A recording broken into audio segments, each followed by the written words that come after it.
नमस्कार, मैं हूं प्रमिला दीक्षित। आप देख रहे हैं TV9 डिजिटल। जगत गुरु उवाच में आपका स्वागत है और स्वागत कीजिए हमारे साथ तमाम ऐसे लोगों का जो अपनी जिज्ञासाएं, अपनी शंकाएं लेकर आए हैं, जवाब देंगे। जगत गुरु स्वामी सतीशाचार्य जी महाराज जी, बहुत बहुत स्वागत है आपका। आभार। आज की हमारी समस्या महानगरों की समस्या है। वही प्रॉब्लम कि हर जगह भीड़ इतनी है, इतने लोग हैं कि एकांत नहीं मिलता। लेकिन उस भीड़ में इतने तमाम चेहरों के होने के बावजूद अकेलापन है। तो एकांत और अकेलेपन के बीच का फ़र्क क्या है? और आदमी जब एकांत चाहता है उसे वो नहीं मिलता, लेकिन जब अकेला होता है, कोई साथ चाहता है तो वो नहीं मिलता। स्वामी जी, सबसे पहले इन दोनों के बीच में फ़र्क क्या है? लोग अकेलापन चाहते हैं कि एकांत चाहते हैं? क्योंकि हमारी सबकी समझ के हिसाब से अकेलापन तो कोई नहीं चाहता। नहीं, देखिए क्या है, ये दोनों ही मुझे लगता है कि हमको भ्रमित करने के लिए और हमारे साथ एक बड़ा षड्यंत्र करके हमें ऐसा बना दिया गया। यहाँ की पृष्ठभूमि, भारतवर्ष बड़ा प्रेम का और बहुत सौहार्दकारी देश है। यहाँ प्रेम, स्नेह, वात्सल्य, ममता, ये देश इसीलिए जाना जाता है। इस देश में लोग एक दूसरे के साथ बैठकर सहानुभूति के साथ आनंद लेते हैं। यहाँ कोई एक साइकिल भी खरीद लाता तो पूरे गांव में लड्डू बतासे या गुड़ बांटकर अपना आनंद सबके साथ साझा करता। यहाँ कोई भी अच्छा बुरा काम हो तो हम आनंदित ही दूसरे को बताकर या उसे अपने खुशी में, दुख में शरीक करके, सम्मिलित करके होते हैं। हमारे यहाँ की ये परंपरा नहीं है। हमारे यहाँ वेदों ने कहा संघे शक्ति कल जुगे। हमारे यहाँ कहते संघ में शक्ति है। एक साथ रहिए, साथ रहेंगे, एक रहेंगे, नेक रहेंगे। हम तो अच्छी बातें करने वाले लोग हैं। हम इस भावना के लोग हैं। हम कहते सर्वे भवन्तु सुखिनः सर्वे सन्तु निरामयाः सर्वे भद्राणि पश्यन्तु मा कश्चित् दुःख भाग् भवेत्। सबका कल्याण हो, सबका मंगल हो, सबका भद्र हो, सबका अच्छा हो, फिर मेरा भी हो जाएगा। तो हम दूसरों की खुशी मनाने वाले लोग हैं। भारतवर्ष बहुत सहिष्णु और बहुत सौहार्दकारी देश है। यहाँ पर एकांतिक, अकेलापन अथवा एकांत, ये दोनों ही दोषपूर्ण माने जाते रहे। हमारे यहाँ अकेलापन कब देते हैं? जब कोई किसी का निधन हो जाए, तब आप अकेले उस अनुष्ठान में बैठते हैं। आपको अकेला कब हुआ जाता है? जब आप रूठ जाएं तो आपके लिए कोप भवन में अकेले की व्यवस्था होती थी। आपको अकेला कब छोड़ा जाता है या आप अकेले कब होते? जब आप दुनिया से अलग रहना चाहे, आप साधु होना चाहे, आप एकांतिक साधना करना चाहे, तो आप अकेले चले जाते थे। तो उपवास क्या है? जहां रोज वास करते उससे हटकर वास करें, उपवास करेंगे। आज हम वहां वास करेंगे जहां जनरली हम नहीं करते, थोड़ा परिवर्तित करने के लिए। अब हमारे साथ क्या हुआ? हमारे साथ षड्यंत्र हो गया। हमें इस तरीके की चीज़ें बताई गई जो होती नहीं है। मुझे एक छोटी सी पटकथा याद आती है। साउथ में एक बहुत अच्छे साधु, एक संत हुए। नाम उनका है मल्लिकार्जुन। भगवान मल्लिकार्जुन कहते हैं उनको। मल्लिकार्जुन के पास एक साधक गया, बड़ा सामान्य कृषक है। वो कहता, स्वामी जी मुझे संसार से मुक्ति का साधन बताइए। तो स्वामी जी ने कहा, संसार तो कुछ होता नहीं, तुम ही संसार हो। संसार कौन? भारत कौन? देश कौन? तुम ही तो हो। तुम ही देश हो, तुम ही संसार हो, तुम ही सब कुछ हो। तुम जैसा विचार करोगे तुम्हें वैसा दिखाई पड़ने लग जाएगा। तुम जैसा चिंतन करोगे वैसा होने लग जाएगा। किसान बोला, महाराज श्री, लंबी बात नहीं, सीधी सीधे बताओ, कोई ऐसी साधना बता दो, कोई ऐसी तपस्या बता दो, कोई ऐसा मंत्र बता दो कि मैं संसार से मुक्त हो जाऊं। तो मल्लिकार्जुन को लगा कि शायद ये उसी माध्यम से जानना चाहता है, क्योंकि हर व्यक्ति की एक एक्सपेक्टेशन है, हर व्यक्ति का अपना एक एक्सेप्टेंस है कि कैसे एक्सेप्ट करेगा। तो उसका शायद वैसे ही था कि मैं मंत्र बोलकर, मैं साधना कर, मैं तपस्या करके ही इससे मुक्त हो सकता हूँ। तो कोई मंत्र बताओ महाराज श्री। तो उनका, अच्छा ठीक है, जाओ, तुम सामने एक गुफा है, इसमें साधना करो। 5 दिन की साधना है, 5 दिन की तपस्या, इसमें सामने बैठकर करना। ठीक है। तो बोला, मेरा मंत्र क्या है? तो उन्होंने कहा, तुम्हारा मंत्र है ओम शयना भवतु शयनो भुनक्तु शावीर्यं करवावहै, भोजन का मंत्र, यही करना तुम। बोले, नहीं, ये तो बहुत लंबा है, मुझे तो कोई छोटा मोटा बताओ जो मैं याद कर लूँ। तो उनका, अच्छा तो तुम प्रेम किससे करते हो? उसने कहा, मैं भैंस से प्रेम करता हूँ। मैं चरवाहा हूँ, मैं भैंस चराता हूँ, भैंस को खिलाता हूँ, भैंस को चरा देता हूँ, भैंस को नहलाता हूँ, भैंस को ही पालता हूँ, जीवन पूरा भैंस में है, तो मैं भैंस से प्रेम करता हूँ। तो बोले तुम्हारा मंत्र है कि मैं भैंस हूँ। क्या मंत्र है? मैं भैंस हूँ। अब वो अंदर गया, उसको मंत्र मिल गया। अब श्रद्धा इतनी प्रबल है उसकी कि उसने मान तो लिया पूरी बात, जैसे कहा गया वैसे ही मान लिया। प्रश्नोत्तरी का ये सबसे पहला नियम है कि उत्तर जो दिया जाए उसको मानना चाहिए, तभी आप उसमें आनंद ले पाएंगे। चरवाहा अंदर गया, चिल्लाने लगा, चीखने लगा, मंत्र बोलने लगा जोर जोर से, कभी जोर जोर बोलता, कभी बैठकर आंख बंद करके बोलता, कभी हाथ जोड़कर बोलता, अलग अलग तरीके से जो वो जानता था तपस्या होती क्या है वैसे वो करने लग गया। अब थोड़े दिन के बाद, एक दिन बीता, 2 दिन बीते, 3 दिन बीते, आवाज़ कम हो गई। महाराज जी को लगा ये क्या हो गया, आवाज़ कम क्यों आ रही है। उन्होंने आवाज़ लगाई, चरवाहे कहाँ हो? तो उसने कहा मैं अंदर ही हूँ। बोले बाहर आ जाओ, तुम्हारी साधना पूरी होगी, तुम्हारी तपस्या पूरी हो गई, बाहर आ जाओ। तो उसने कहा महाराज मैं आने की कोशिश कर रहा हूँ, मैं आ नहीं पा रहा हूँ। हैं? आ नहीं पा रहे हो? तो महाराज को लगा क्या हो क्या गया इनको। नागार्जुन को लगा कहाँ फंस गया ये, तो वो दौड़ कर अंदर गए। तो देखा तो वो क्या कर रहा था, ऐसे ऐसे ऐसे सर कर रहा था। बोले क्यों नहीं निकल पा रहे तुम, क्या प्रॉब्लम है? बोले मैं निकलना चाह रहा हूं, मेरी सींगें इसमें अटक रही हैं गुफा में, यहां वहां। तो नागार्जुन ने कस के खिलाया, एक आध थप्पड़ लगाए। बोले कौन हो तुम? बोले मैं भैंस हूं। बोले तुम कौन हो? बोले मैं भैंस हूं। अरे बोले तू तो चरवाहा है, 2 दिन पहले आया था। बोले नहीं मैं भैंस हूं, मेरी सींगें वहां लटक रही हैं। तो नागार्जुन ने बहुत जोर से उसको हिलाया डुलाया, तब उसको लगा हाँ मैं चरवाहा हूं, बाहर लाया। तो वो जो बनावटी सींग 4-5 दिन बोलते बोलते कि मैं भैंस हूं, मैं भैंस हूं, मैं भैंस हूं, तो सींग का अनुभव होने लग गया। तो ऐसे ही न जाने कितने अनुभव हमको करा दिए गए, न जाने क्या क्या, रील्स में, टीवी में, मोबाइल में, फिल्मों में, तुम्हारे सीरियल्स में, तमाम आक्रमण किए गए, तमाम तरीके से तुम पर थोपा गया। तुमने मान लिया कि मैं भैंस हूं, लगा लिया सींगे। एकांत चाहिए, पर्सनल स्पेस चाहिए, personal life, personal mobile, personal barcode, और पता नहीं वो क्या क्या होता है, पासकोड, बारकोड, क्या बोलते हैं उसको, जो आप उसमें क्यूआर थोड़ी होता है, पासवर्ड, पासकोड जिसको तुम बोलते हो, वो लगा लिया। तो ये सब जितनी भी पर्सनल चीजें हैं, ये सब पर्सनल नहीं है, ये सब सत्यानाशी चीजें हैं। इससे तुम पूरी तरह से समाप्त हो जाते हो, तुम ही नहीं रह जाते, तुम्हारा अस्तित्व, तुम्हारा व्यक्तित्व, तुम्हारी निजता, तुम्हारा परिचय सब समाप्त हो जाता है। आजकल पर्सनल डॉक्टर, पर्सनल थेरेपिस्ट भी फिर तो वो पर्सनल करते करते करते करते इतना पर्सनल हो जाएगा कि तुम पर्स के अंदर ही रहोगे, बाहर नहीं निकल पाओगे। तो आपको व्यापक होना है तो इस पर्सनल से बाहर आओ, तभी बाहर आ पाओगे। सवाल लेते हैं। प्रणाम गुरुजी, मेरा सवाल ये है कि मन की शांति कहाँ मिलती है? आजकल हर मनुष्य अपने कल को अच्छा बनाने के लिए भाग दौड़ में बिजी है हर रोज, तो उसको मन की शांति कहाँ मिलेगी?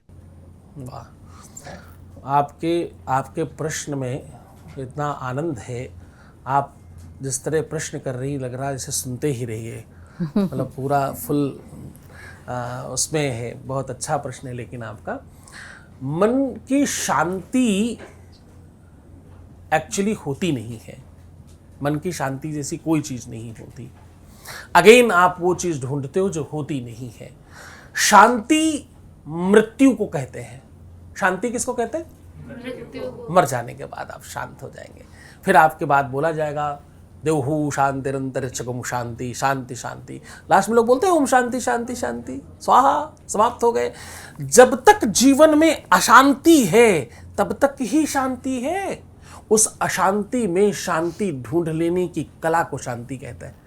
आपकी नाड़ी चल रही धक धक धक धक धक धक धक धक, तो तुम अभी हो, अशांति है। लेकिन ये इधर हाथ लगाओ, धक धक धक धक चल रहा है, तुम शांत नहीं हो, अशांत हो, तभी तुम हो।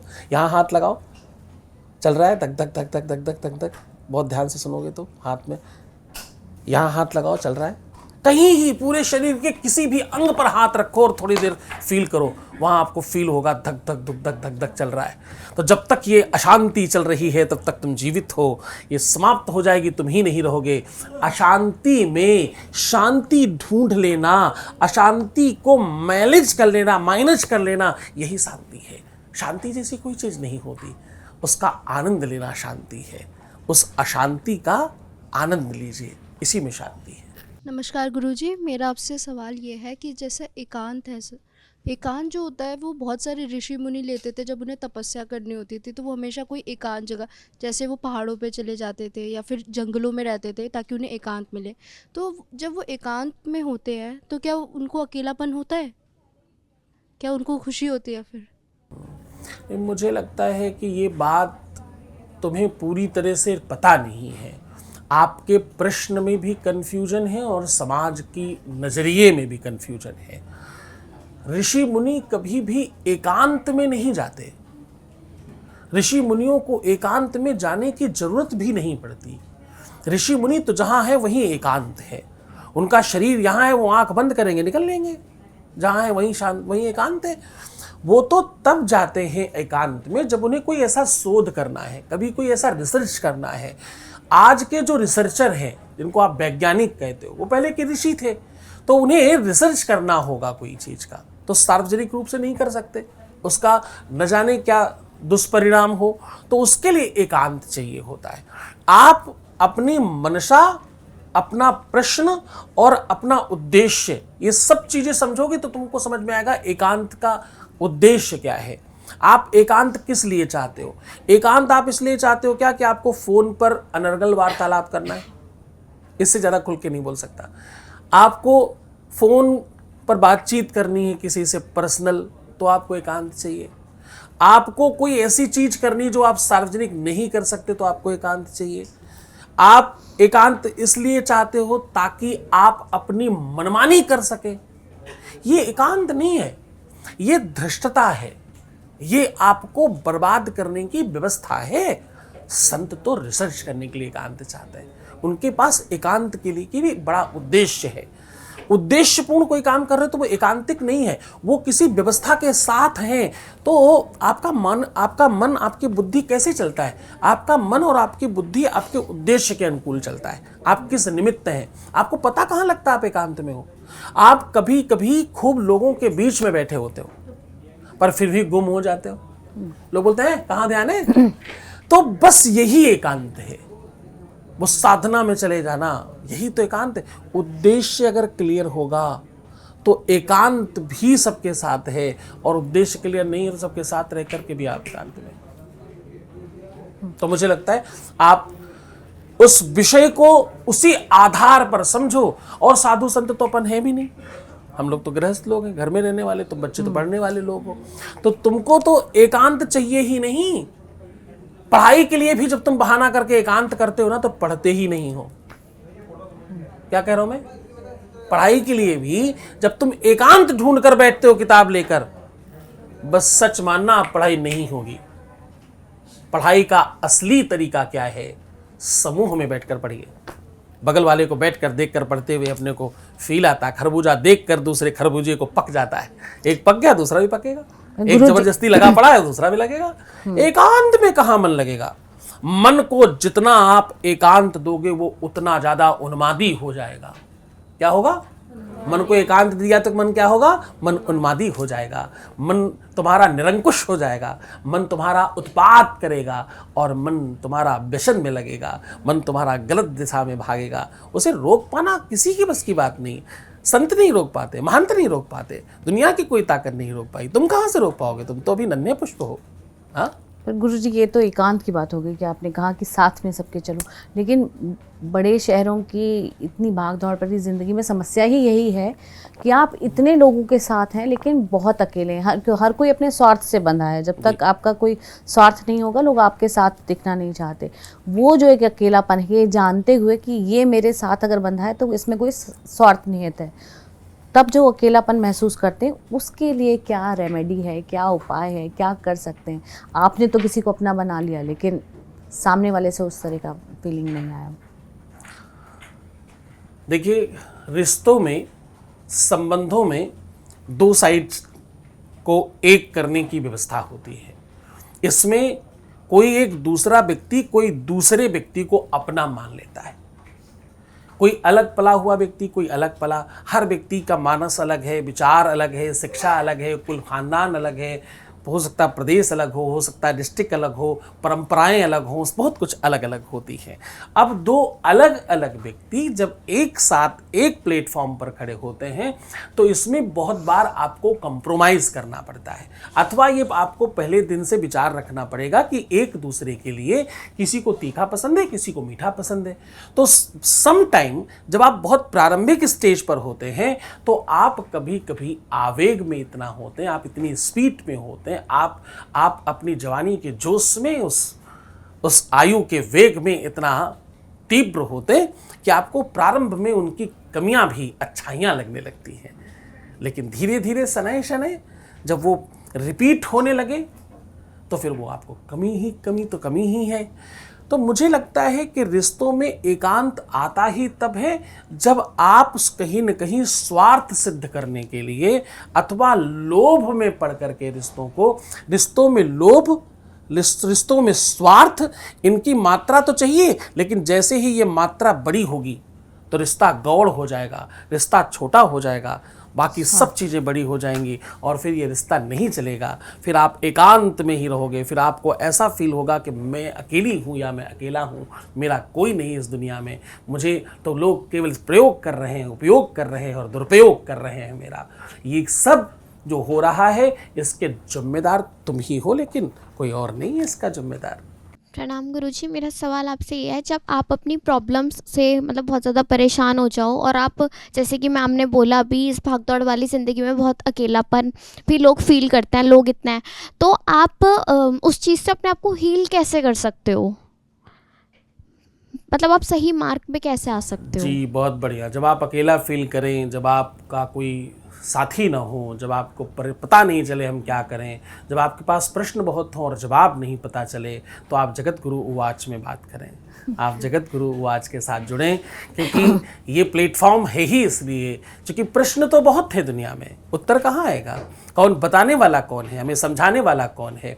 और समझाना, बताना, कहना और सुनना ये सब बड़ी छोटी बात है। हमारे बराबर का व्यक्ति, हमारी ही आयु का व्यक्ति, हमारी ही बराबर की जानकारी वाला व्यक्ति, चाहे वो मेरी सहेली हो, मेरा दोस्त हो, मेरा फ्रेंड हो, मेरा अपना कोई सहकर्मी, चरी हो, कोई ही व्यक्ति क्यों ना हो, ऐसी परिस्थिति में वो तुमको कैसे संभाल पाएगा? उसके पास तो उतना ही अनुभव जितना तुम्हारे पास है। तो कभी भी अपने प्रश्नों के जवाब के लिए, अपनी वो हड़बड़ाहट में, अपनी कौतूहलता में, अपनी जो भी तुम्हारी इच्छाएं अनंतता को पकड़ने की तरफ जा रही हैं, जब तुम अतिशय परेशान होते हो, अपनी छोटी मोटी दिक्कतें भी, जब तुम्हारे मन में किसी भी प्रकार का प्रश्न होता है तो उसमें उत्तर श्रेष्ठ जगह से आना चाहिए, वहाँ से जिसे इस प्रश्न का पूरी पृष्ठभूमि पता है, जिसको इसका आगा पीछा सब पता है, जिसको इसके बारे में संपूर्णता मालूम है, जिसने या तो जिया है और या तो उस दिशा से बहुत सारे लोगों को निकाला है, जो समझता है, जानता है। क्योंकि कुछ भी चीज़ तुम सीख कर, पढ़ कर, देख कर, सुन कर तभी तो सीखते हो। तो जगत गुरु उवाच ये प्लेटफॉर्म इसीलिए है ताकि आप अपने प्रश्नों का सही जवाब पा सके, और इसको हील करने के लिए हम तमाम तरीके की चीज़ें भी यहाँ बताते हैं। तो ये ओपन प्लेटफॉर्म है, सबके लिए अवेलेबिलिटी। तुम लोग यहाँ बैठकर कर रहे हो और तमाम लोग सामने से देख रहे हैं, आप भी अपनी बातें यहाँ शेयर कर सकते हो, बात कर सकते हो।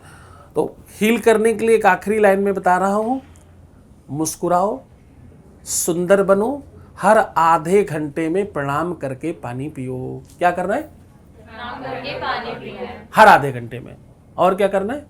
मुस्कुराना है। क्या करना है? मुस्कुराना है। क्या करना है? मुस्कुराना है। तो मुस्कुराओ, तो मुस्कुराओ, सुंदर बनो, हर आधे घंटे में प्रणाम करके पानी पियो, ताकि तुम हील हो सको। हील करने की इससे अच्छी कोई साधना नहीं दुनिया में। प्रणाम गुरुजी। जीवन में मोक्ष के कल्याण के लिए आगे बढ़ना और मोक्ष के पथ पर अपने खुद के जीवन के कल्याण के लिए आगे बढ़ना, इस सब में एकांत की और शांति की कितनी महत्ता है? इतनी गहरी बात आपकी जैसी उम्र का बच्चा पूछेगा और आपकी उम्र के बच्चे ही समझ जाएंगे, इसमें बड़ा संदेह है।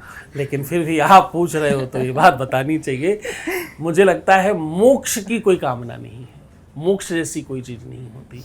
असली मोक्ष तुम्हारी संतुष्टि है, असली मोक्ष तुम्हारी उपलब्धता है, असली मोक्ष तुम्हारे सारे के सारे धर्मों का पालन है। निज धर्म, स्वधर्म, राष्ट्र धर्म, परिवार धर्म, कुल धर्म, सारे धर्मों का, पत्नी धर्म, पति धर्म, भाई का धर्म, बहन का धर्म, तुम्हारी नौकरी के प्रति तुम्हारा धर्म, तुम्हारी शिक्षा के प्रति तुम्हारा धर्म, सारे धर्मों का सही तरीके से पालन कर लेना ही मोक्ष है। मोक्षता क्या है? किसी चीज का कंप्लीटली छूट जाना। चावल मोक्ष होगा तो कैसे, चावल का मोक्ष कैसे होगा? जब वो पूरा पक जाएगा, उसका स्वाद बढ़िया आएगा, उसको कोई ऐसा व्यंजन बना दिया जाए जो वो अपने चाहने वाले को, अपने पाने वाले को, जो उसे पान करेगा वो उसका पूर्ण आनंद ले ले। चावल का यही मोक्ष है। तो किसी भी आत्मा का मोक्ष तब है जब उसकी उपलब्धता सिद्ध हो जाए। तुम्हारा इस जीवन में आना सिद्ध हो गया, यही मोक्ष है। तुम्हारे पिताजी एक बार ये कह दें, मेरे बेटे जैसा दुनिया में कोई नहीं, मैं बहुत प्रसन्न हूं ऐसा बेटा, ऐसा बच्चा पाकर। तुम्हारी माँ कह दे, तुम्हारा भाई कह दे, तुम्हारी बहन कहे, तुम्हारी पत्नी कहे, तुम्हारे दोस्त कहे, तुम्हारे आसपास के लोग कहें, तुम्हारे गांव शहर क्षेत्र के लोग कहें, तुम्हारे प्रदेश के और तुम्हारे देश के लोग ऐसा कहें, यार क्या क्या बेटा है मेरे देश का, बस तुम मोक्ष पा गए, तुम मोक्ष को हासिल कर लिया तुमने, यही मोक्ष है। बहुत बहुत धन्यवाद गुरुजी इस परम ज्ञान के लिए कि अकेलापन और एकांत वैसा नहीं है जितना हमेशा इसको आप नकारात्मक संदर्भ में देखते हैं। अगर आप भीड़ में हैं और मन से आप एकांत प्राप्त कर सकते हैं तो उससे बड़ी उपलब्धि, उससे बड़ी परम सुख की अनुभूति कोई नहीं है। फिलहाल इस कार्यक्रम में इतना ही। मिलेंगे किसी और शंका के समाधान के साथ, किसी और समस्या का हल लेकर। तब तक के लिए नमस्कार, धन्यवाद।